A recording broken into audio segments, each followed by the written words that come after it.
राजा जनक को अष्टावक्र मुनि समझाते हुए आगे कहते हैं कि हे जनक, जो स्वयं को आत्मा जानता है वही मुक्त है।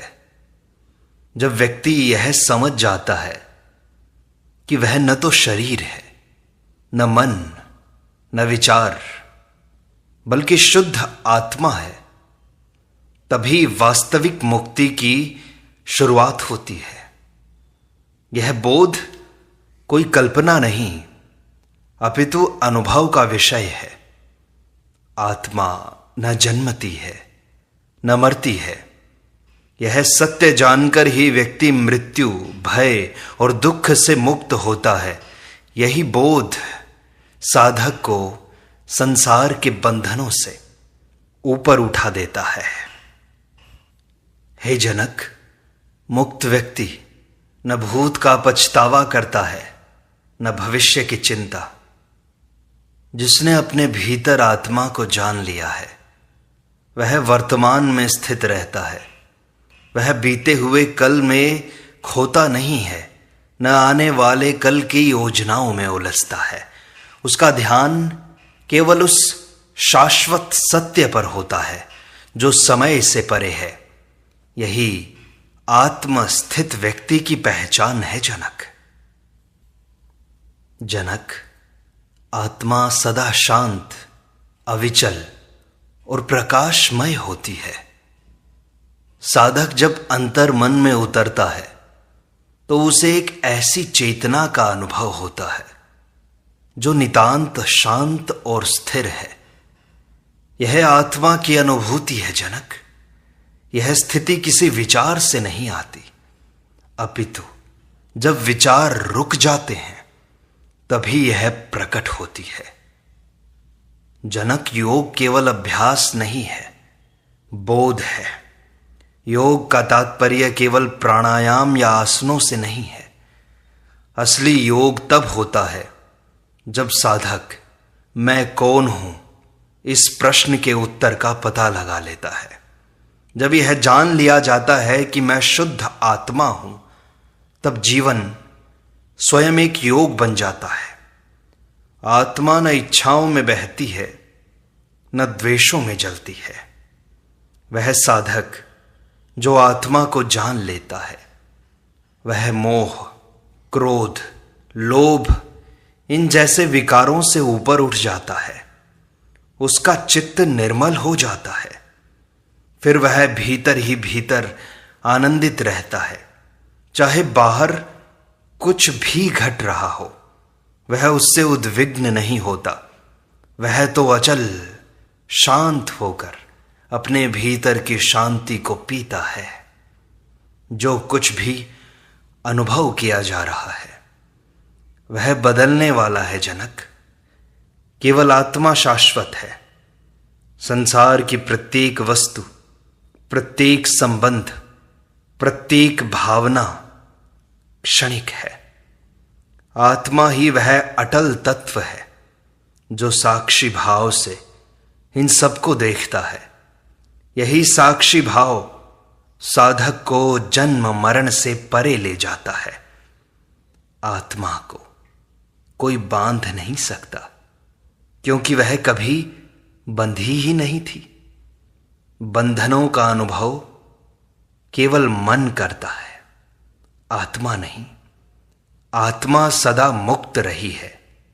जो साधक इस सत्य को जान लेता है वह बंधनों से स्वतः ही मुक्त हो जाता है। वह किसी भी मुक्तिदाता की प्रतीक्षा नहीं करता। भोगों की आसक्ति बंधन कहलाती है जनक। संसार के भोग तब तक दुख देते हैं जब तक उनसे लगाव होता है, लेकिन जैसे ही साधक जान लेता है कि इनमें कोई स्थायी सुख नहीं है, वह उनसे सहज ही विरक्त हो जाता है। यही विरक्ति उसे भीतर की ओर ले जाती है। साधक का लक्ष्य आत्मा में स्थिर होना है, न कि संसार को सुधारना। जब साधक आत्मा में स्थित हो जाता है तब उसे संसार के दोष दिखाई नहीं देते। वह जानता है कि यह सब प्रकृति का खेल है। उसकी दृष्टि भीतर केंद्रित होती है। वह शांत और अडोल रहता है। उसे संसार की कोई चिंता नहीं रहती। केवल मुक्त होकर वह तो कर्म करता है, फिर चाहे उससे संसार का भला ही क्यों न हो। जनक, साक्षी बनो, भोगी नहीं। साक्षी भाव वही है कि हर अनुभव को बिना पकड़े, बिना भागे देखना। जब आप सुख दुख दोनों को समान दृष्टि से देखते हैं, तभी सच्चा वैराग्य उत्पन्न होता है। यही साक्षी आत्मा की पहचान है। जनक, आत्मा में स्थित व्यक्ति की कोई पहचान नहीं होती। वह न ज्ञानी कहलाना चाहता है, न योगी, न भक्त। वह भीतर से इतना पूर्ण होता है कि उसे किसी पहचान की आवश्यकता नहीं रहती। उसका मौन ही उसका सबसे बड़ा संदेश होता है। वह किसी प्रदर्शन या प्रमाण की आकांक्षा नहीं करता। मन की गति संसार की ओर है जनक। आत्मा की दृष्टि केवल साक्षी है। मन सदैव भूत भविष्य, इच्छाएं और कल्पनाएं, इन सब में जीता है, उलझा रहता है। लेकिन आत्मा केवल देखती है, बिना किसी आग्रह या विरोध के। साधक को चाहिए कि वह मन से ऊपर उठकर आत्मा की इस स्थिति में स्थित हो जाए। बस आत्मा को कोई सुख या दुख स्पर्श नहीं कर सकता।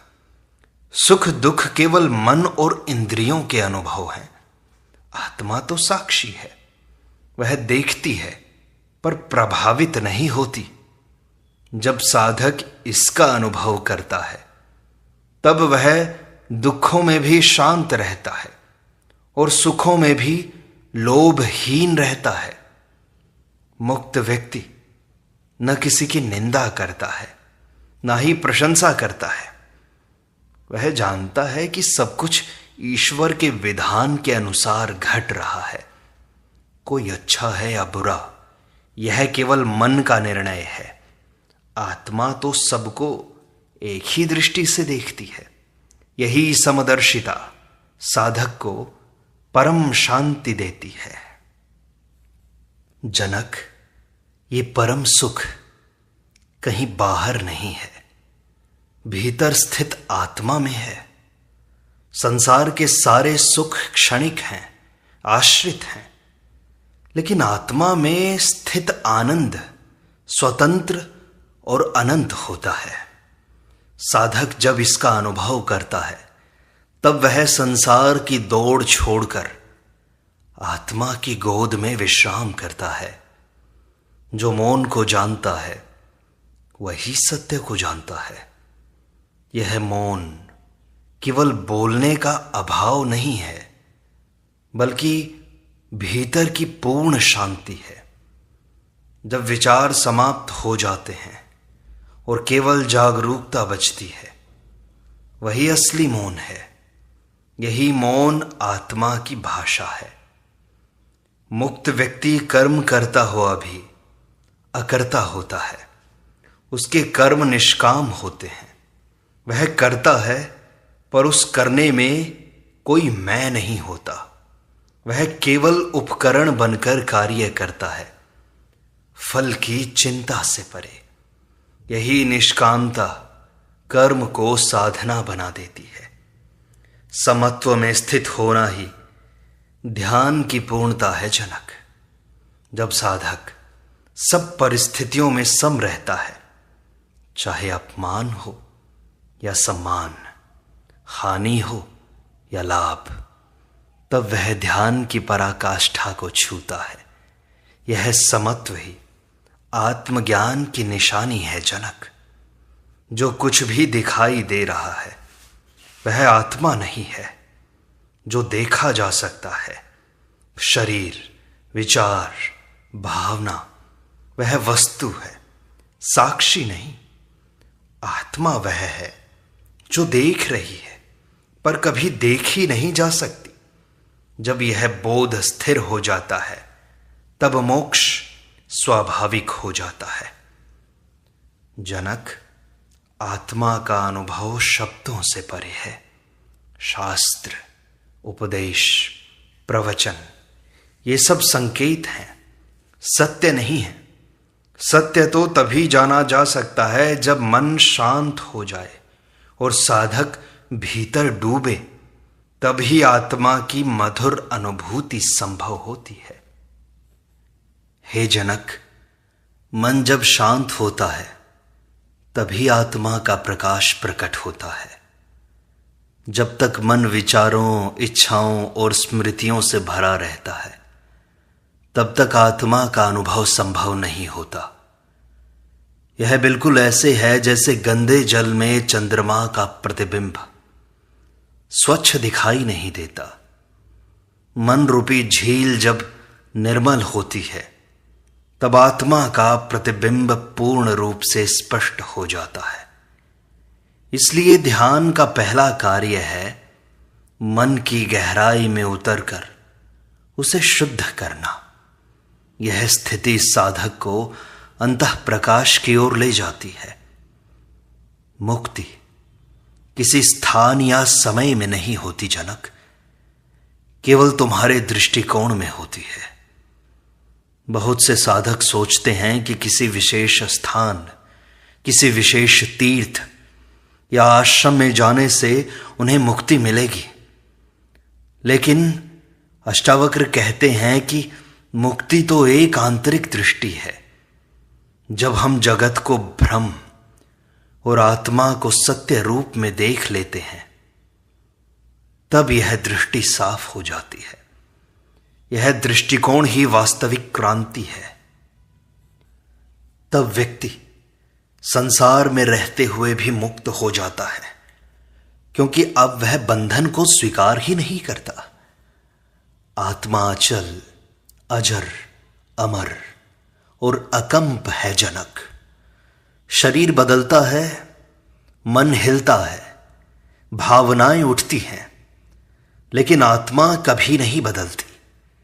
वह साक्षी रूप से सब कुछ देखती रहती है। वह न जन्मती है, न मरती है, न किसी से बंधती है। यह जान लेना ही आत्म साक्षात्कार है। जब साधक इस स्थायित्व का अनुभव करता है तब वह सारे भयों से मुक्त हो जाता है। बंधन केवल मैं और मेरा, इसके भ्रम से है। अहम और ममता यही मनुष्य को आत्मा से अलग अनुभव कराते हैं। जब कोई कहता है कि मैं कर रहा हूं या यह मेरा है तो वह तुरंत बंध जाता है, लेकिन आत्मा न करता है न भोगता है।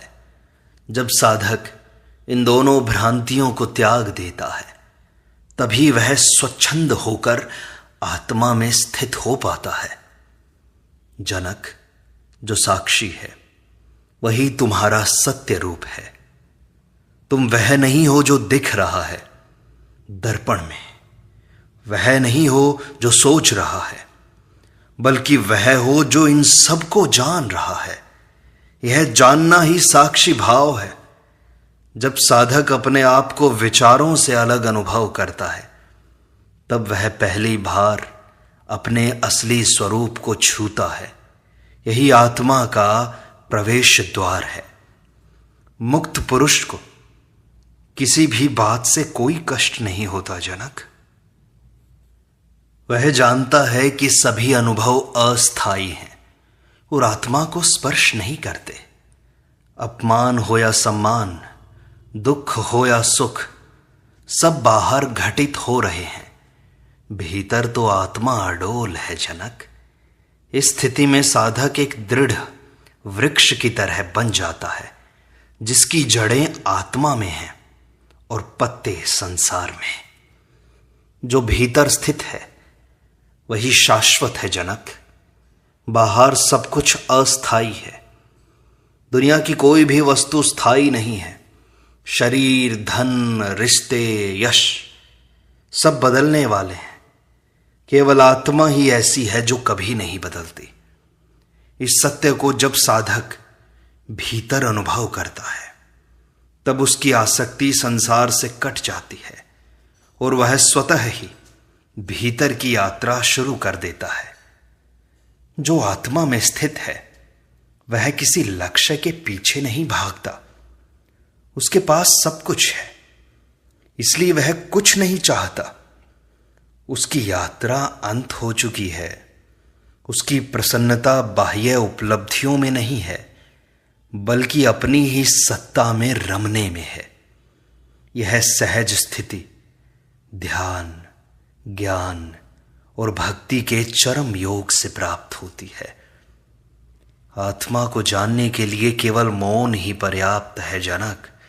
वाणी, तर्क, शास्त्र ये सब बाहर की चीजें हैं। आत्मा का अनुभव शब्दातीत है। इसलिए जब साधक पूरी तरह मौन हो जाता है भीतर और बाहर से, तभी आत्मा का अनुभव संभव होता है। यह मौन कोई प्रयास नहीं, बल्कि समझ से उपजा हुआ विराम होता है। जो कुछ भी बदलता है वह तुम नहीं हो जनक। शरीर, मन, विचार, भावनाएं, अनुभव ये सभी तो बदल रहे हैं, लेकिन जो साक्षी है, जो परिवर्तन को जान रहा है, वही तो तुम हो, वही आत्मा है। इसको जानकर साधक मृत्यु से भी निर्भय हो जाता है, क्योंकि अब वह जान चुका है कि जो वास्तव में है वह नष्ट नहीं हो सकता। जनक, जब तक इच्छा शेष है तब तक मन अशांत है। इच्छा मन की गति का मूल कारण है। एक इच्छा पूरी नहीं होती, दूसरी जन्म ले लेती है। इससे मन लगातार बाहर की ओर दौड़ता रहता है और आत्मा की शांति से वंचित रहता है। जब साधक यह समझ लेता है कि इच्छाएं तृप्त नहीं की जा सकती, केवल छोड़ी जा सकती हैं, तब वह भीतर की ओर मुड़ता है। यही मौलिक शांति की ओर पहला कदम है। ज्ञान केवल जानने की प्रक्रिया नहीं है, बल्कि होने की अवस्था है जनक।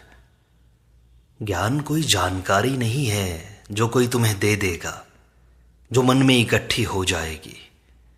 सच्चा ज्ञान तब होता है जब साधक स्वयं ही आत्मा में स्थित हो जाए। जैसे जल में गिरा हुआ नमक जल ही बन जाता है, वैसे ही साधक आत्मा में लीन हो जाता है। वह फिर विचार नहीं करता, वह स्वयं चैतन्य बन जाता है। आत्मा सदा स्वतंत्र है जनक। बंधन तो केवल भ्रांति है, जिसे हम बंधन कहते हैं। जैसे पाप, पुण्य, जन्म, मृत्यु, मोह, माया, वह सब केवल अज्ञान से उपजे हुए हैं विचार हैं। आत्मा कभी बंधती नहीं है। जब साधक यह सत्य समझता है तो वह स्वयं को बंधन मुक्त अनुभव करता है। यह अनुभूति ही तो मुक्ति है। मुक्ति का अर्थ है सहजता में स्थित होना। मुक्त व्यक्ति कुछ भी सिद्ध नहीं करना चाहता, किसी को कुछ दिखाने का प्रयत्न नहीं करता। वह जो कुछ है उसमें सहज है। यह स्थिति तब आती है जब भीतर से कोई आग्रह शेष न रहे, न दुनिया को बदलने की इच्छा, न कुछ पाने की इच्छा, बस एक शांत सहज उपस्थिति। यही मुक्त जीवन है। आत्मा अनुभव करने वाली नहीं, साक्षी मात्र है। जो अनुभव करता है सुख दुख, स्वाद गंध, वह इंद्रियां और मन है। आत्मा केवल जानती है, देखती है, लेकिन बिना प्रतिक्रिया के। यह साक्षी भाव जब दृढ़ हो जाता है तब साधक किसी भी अनुभव में खोता नहीं है। वह उसे आता जाता हुआ देखता है, पर जुड़ता नहीं है। जो कुछ बाहर है जनक, वह तो मन की प्रतिछाया है। जगत वस्तुतः मन का प्रतिबिंब है जनक। जो जैसे सोचता है उसे वैसा संसार दिखाई देता है। यदि भीतर शांति है तो बाहर का संसार भी शांत प्रतीत होता है। यदि भीतर क्लेश है तो हर संबंध कष्ट देता है। इसलिए साधना का मूल मंत्र है, मन को जानो और रूपांतरित करो। आत्मज्ञान से डर समाप्त हो जाता है जनक। अज्ञान में व्यक्ति प्रत्येक चीज से डरता है, मृत्यु से, असफलता से, कुछ भी खो देने से। लेकिन जैसे ही उसे आत्मा का बोध होता है, वह जान लेता है कि वह कुछ खो नहीं सकता, क्योंकि वह स्वयं ही तो सब कुछ है। यही अनुभव भय को मूल से समाप्त करता है और पूर्ण साहस देता है। साक्षी बनने की कला ही आत्मस्मृति की कुंजी है।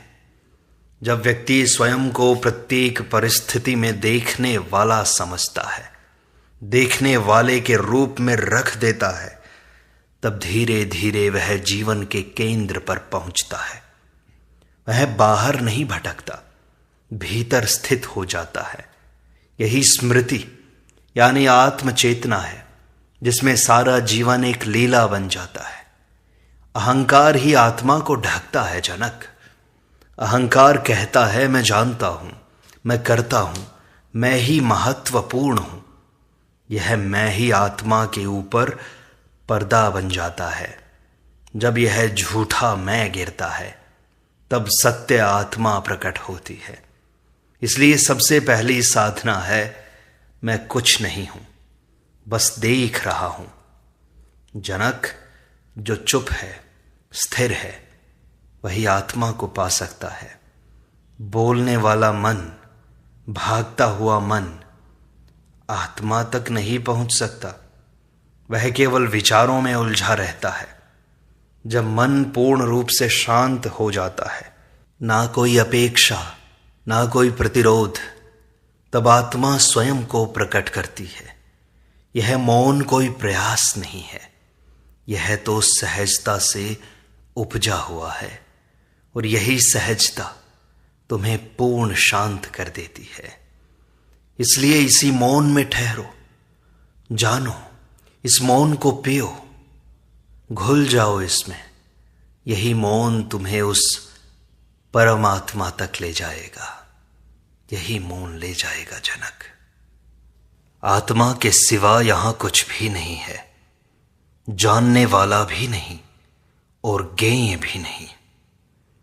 जब आत्मा को सही अर्थों में जाना जाता है, तब यह ज्ञान होता है कि जानने वाला, जानने की वस्तु और जानने की क्रिया तीनों ही कल्पना है। केवल आत्मा ही शेष रहती है। इस साक्षात्कार में साधक समस्त द्वैत को खो देता है। अब न कोई अन्य है, न कोई प्रयोजन है, न कोई अभ्यास शेष रहता है। साधक का जीवन स्वभावतः सहज, शांत और स्वायत्त हो जाता है। यही अद्वैत की चरम अवस्था है, जहां कोई बंधन नहीं रह जाता। सभी संबंध, सभी कर्ता भाव और अपेक्षाएं समाप्त हो जाती हैं। आत्मा के इस गहन बोध में मन, विचार, इंद्रियां सब कुछ उसी में विलीन हो जाते हैं। अब न कोई भय होता है, न मोह और न ही किसी उपलब्धि की चाह। यह अवस्था किसी तपस्या से नहीं आती, बल्कि जागरूक अंतर्दृष्टि से आती है। यही सत्य का अनुभव है जनक।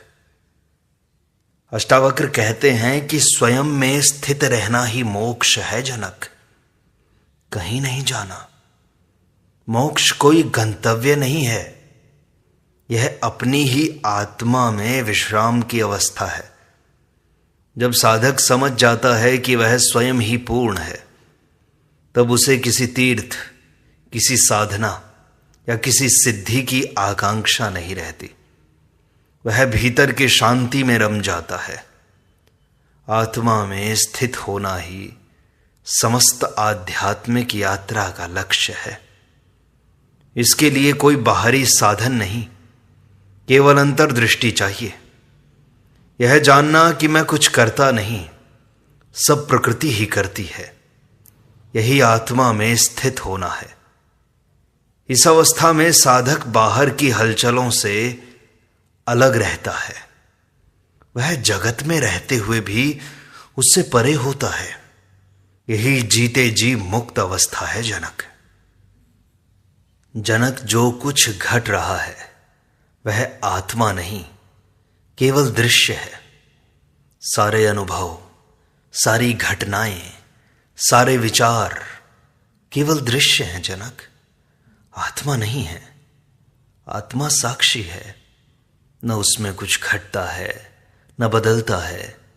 इसे समझकर साधक हर अनुभव को दूर से देखना सीखता है। अब वह दुख को मैं नहीं मानता और सुख में खोता नहीं। यह दृष्टिकोण उसे निरंतर शांत बनाता है। अनुभव आते हैं और चले जाते हैं, पर आत्मा स्थिर रहती है। यही वैराग्य की जड़ है जनक। आत्मा को जानने के बाद कुछ भी ऐसा नहीं बचता जो साधक को बांध सके। वह सबको देखता है, जानता है, पर कहीं बंधता नहीं है। देह, मन, बुद्धि सब परिवर्तनशील हैं। स्थायी तो केवल साक्षी है। शरीर, मन और बुद्धि ये तीनों लगातार बदलते रहते हैं। इनका कोई स्थायी स्वरूप नहीं है। जो आज शरीर है वह कल नहीं रहेगा। जो विचार अभी है वह अगले क्षण में चला जाएगा।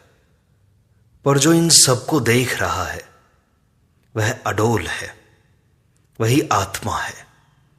यही साक्षी भाव साधक को वास्तविक स्थिरता देता है। यह जानने पर कोई भी बाहरी परिवर्तन साधक को विचलित नहीं कर सकता।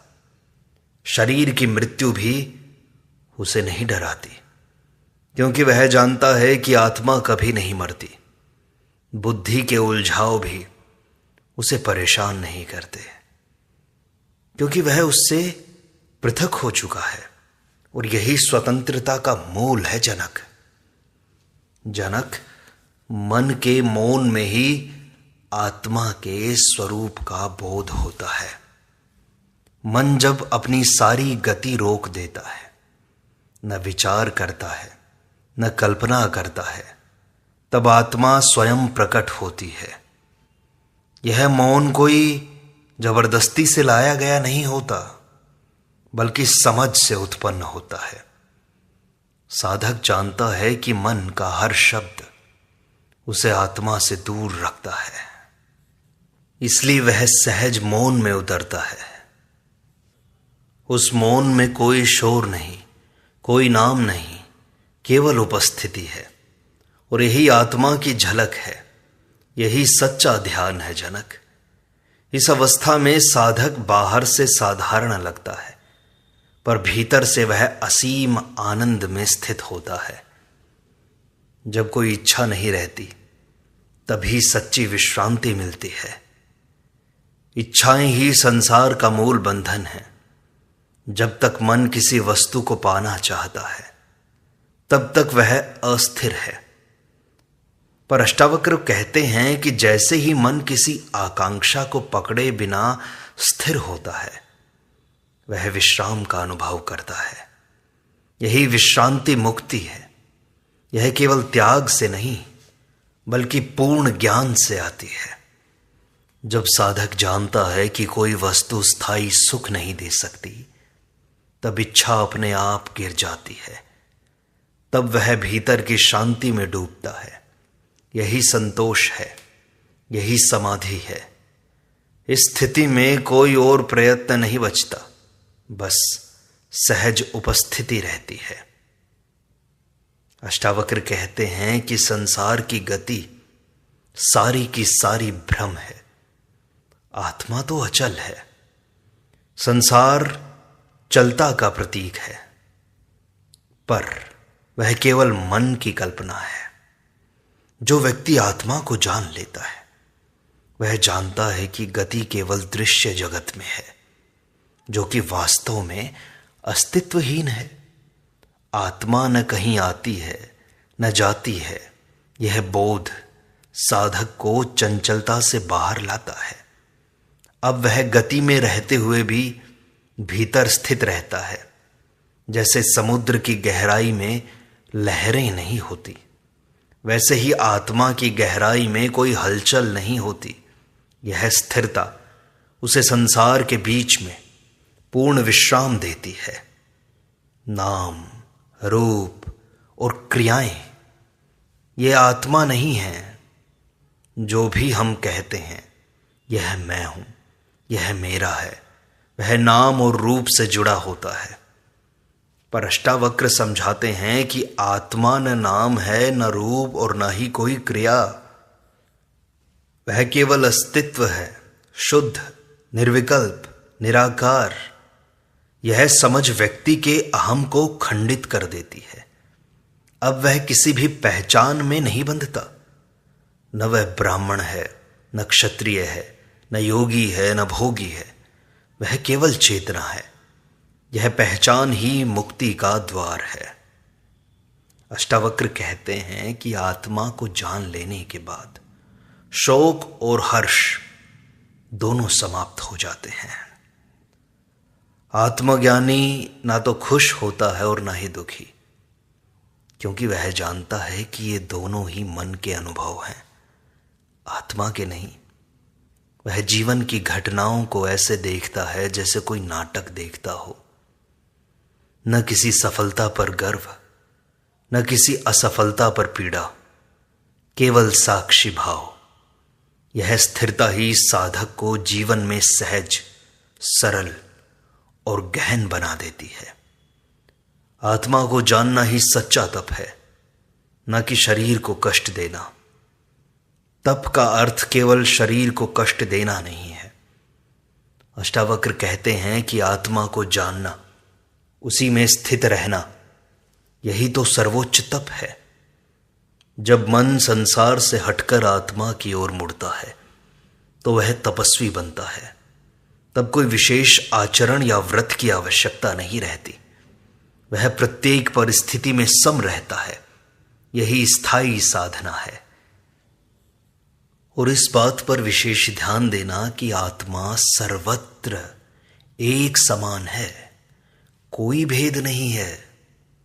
आत्मा न पुरुष है, न स्त्री है, न बड़ा है, न छोटा है, न ज्ञानी है, न मूर्ख है।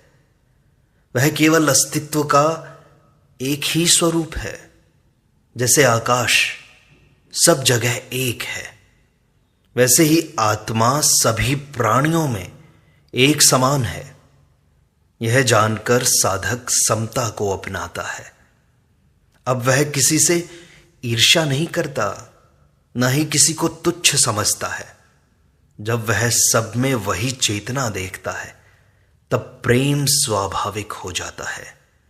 यह कोई भावना है ऐसा मत सोचो, यह कोई विचार है ऐसा मत सोचो। यह तो वास्तविक अनुभव है। यही अद्वैत का चरम है। इसी भाव से करुणा, अहिंसा और सच्चा सेवा भाव जन्म लेता है। अब साधक के लिए सब कुछ स्व बन जाता है। यही ब्रह्म दृष्टि है। सब कुछ ब्रह्म ही तो है। आत्मा सदा मुक्त है। बंधन केवल मान्यता का ही भ्रम है। आत्मा कभी बंधी ही नहीं, वो तो सदा मुक्त रही है। देखो, बंधन केवल मन का आरोप है। जब मन कहता है कि मैं दुखी हूं, मैं फंसा हूं, तभी वह बंधता है। पर जैसे ही यह जान लिया जाता है कि मैं तो साक्षी हूं, न करता न भोगता, तो बंधन तिरोहित हो जाते हैं। यह बोध साधक को सहज मुक्ति देता है।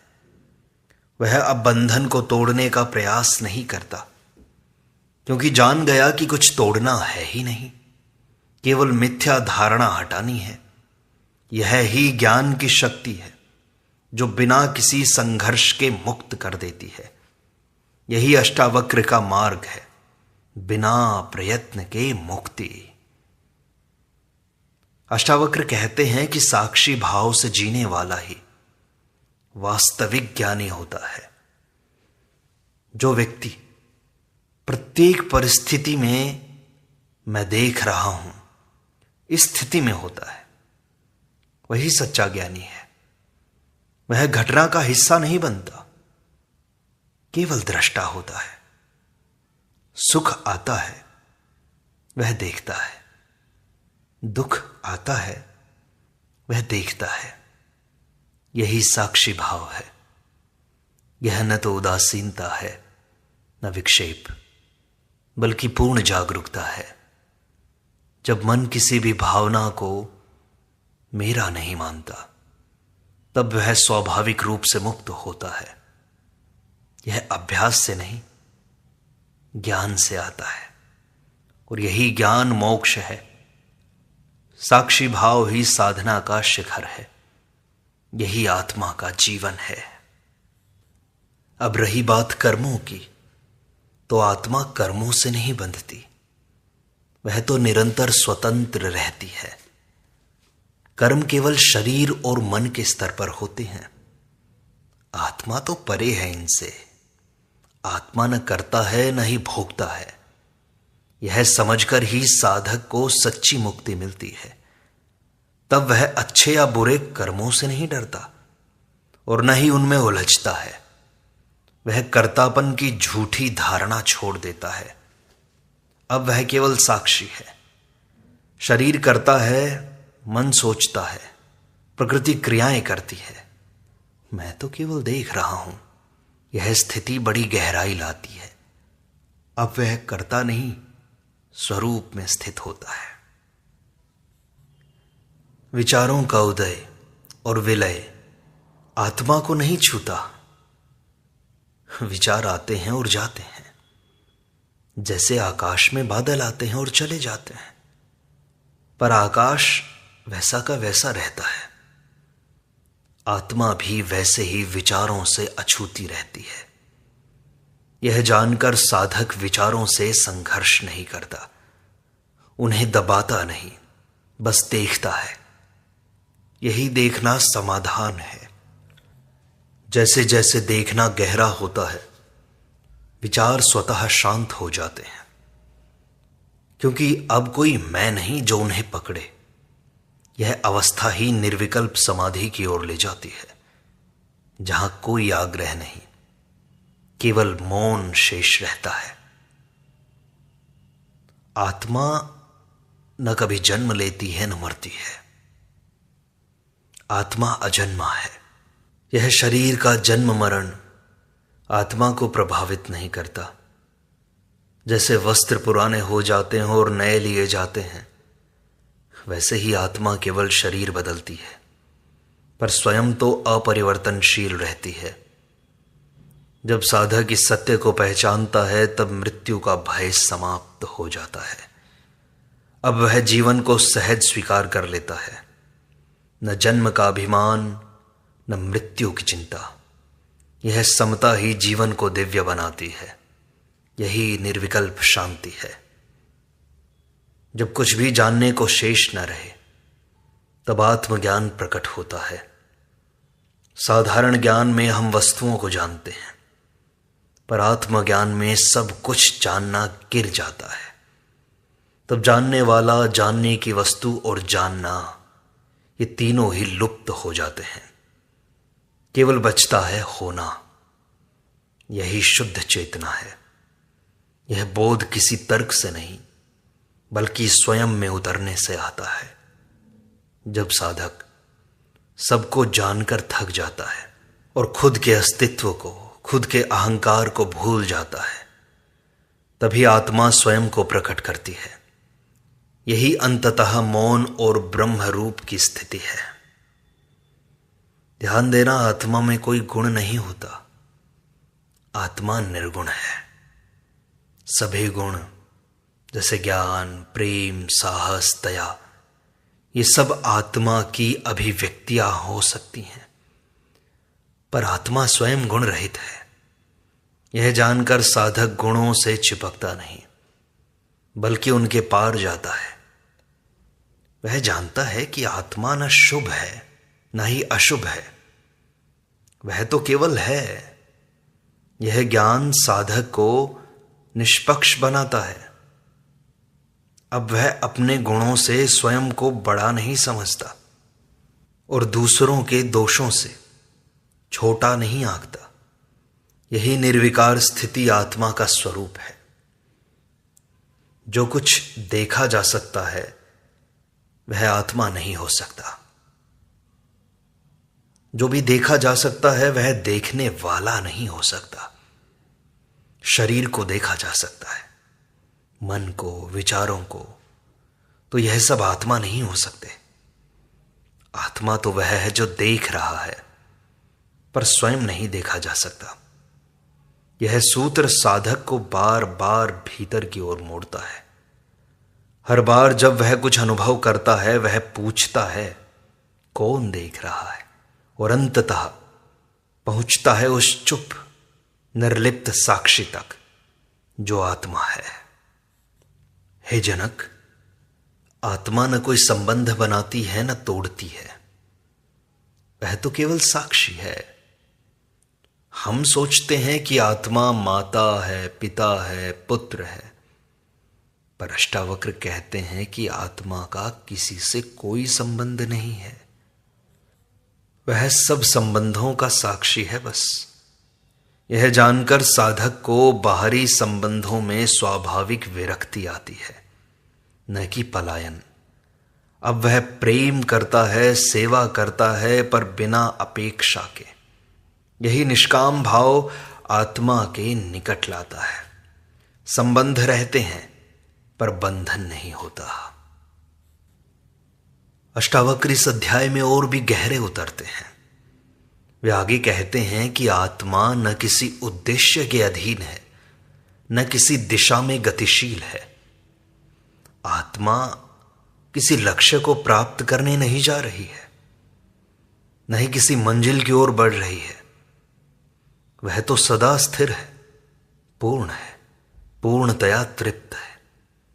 जो कुछ भी प्राप्त करना है वह तो मन की भूख है। आत्मा के लिए कुछ भी अधूरा नहीं है। यह जानकर साधक किसी फल की आशा में साधना नहीं करता, बल्कि स्वाभाविक रूप से अपने स्वरूप में स्थिर होता है। जैसे सागर लहरों से विचलित नहीं होता, वैसे ही आत्मा हर उतार चढ़ाव से अपरिवर्तित रहता है। यही जानकर भीतर एक गहन विश्राम आता है। अब जीवन साधक के लिए खेल बन जाता है, एक नाटक, न कि कोई संघर्ष, और यह अंततः उसे सहज मुक्ति की ओर ले जाता है। जनक, ये चेतना का खेल ही संसार है और आत्मा उससे अलिप्त है।